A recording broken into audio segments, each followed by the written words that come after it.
opposition stands up here and says, I look out my window in Jurong and I see a lot of land, you can build HDB here, he probably doesn't know what he's talking about. Maybe you were looking at Indonesia, or maybe you're looking at some other country. We don't think that simply by seeing a large empty space, a plot of land, that you can simply say that is enough of an assertion that we can fulfill the problem of scarcity.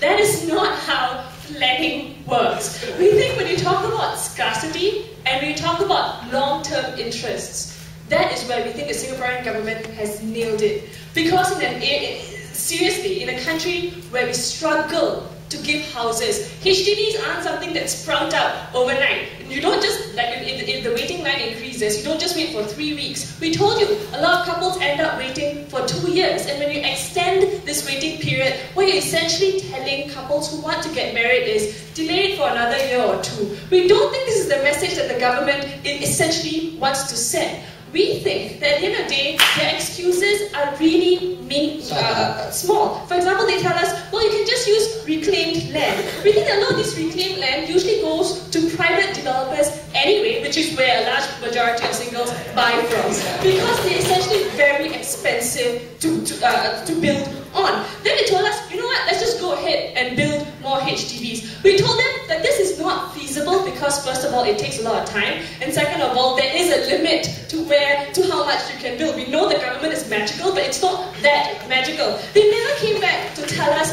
why this means it down, why possibly continue building HDBs to the point that they want. A very simple statistical analysis should give you a very clear idea of what's the extent of HDB flats we'll have to build. If every one of us, I'm sure all of us here are above 25, and those who are single, right, and all across Singapore decided to move out, and a bunch of people decide to get married as well, you would need a lot more houses than just an additional 3 weeks waiting period. So we don't think they have grasped the actuality of the situation. Then they just came up and said, you know what, let's reduce the number of foreigners. We don't really need these guys. Let's just protect for the sake of these individuals, we want to help them lead better lives. Let's forget about the foreigners. Well, I'm sorry, guys, and I'm also sorry, guys. A lot of you are actually important to our state.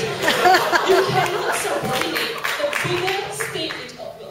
You cannot subordinate the bigger state interests of development, economic development, development in terms of infrastructure, and that's why we actually do need people like you. We like you as a person, but you are of great functionality to our economy as well.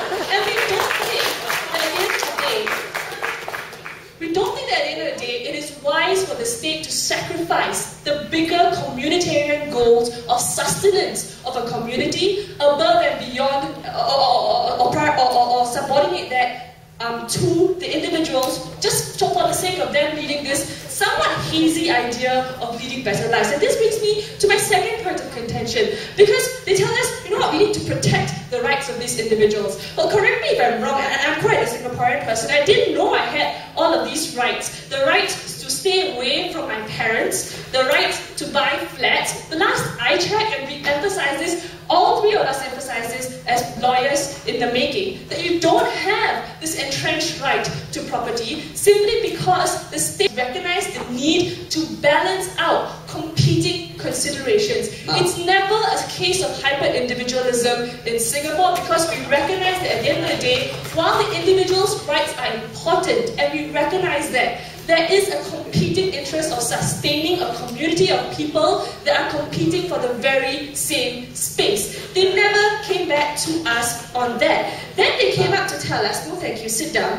Well, you know what, we'll just let a lot of these private individuals rent, you know, my apologies, a lot of these married couples rent, will make renting easier. We questioned them on that. We said, why can't you do the same thing for singles as well? Because if it's about making things easier, you can do it for the singles too. They never came back to Robin's point when he told you it's important for a lot of married couples. In a second, it's important for a lot of married couples to attain the stability that comes with buying a flat. That's why in Singapore, when you propose, you go, hey, want to buy HDB or not? Because that is the only way you cement your relationship, your presence in that community, the schools your kids go to, and that was basically the essence of Robin's point that wasn't rebutted to by you.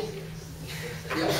Prove to us that people will refuse to get married just because they feel that they won't get an HDB immediately. No, that's not the point. The point is not people will refuse or will get married. They will, okay, first of all, delay their marriage, so we don't think that's a very fantastic thing in itself. The true question in this debate is, how do we use government resources? They say HDB loans, everyone should be accessible to it. In the ideal world, I would like the government to dole out money to me. But that's not how the state works. We're dealing with finite resources, taxpayers' money that needs to go to overarching state imperatives. They haven't answered us why these state imperatives are subordinate to the very rights that they claim are intrinsic in Singapore. They have no proof to show that these rights are intrinsic. So on that very level, we don't think that women, my apologies, that people have this right to begin with. But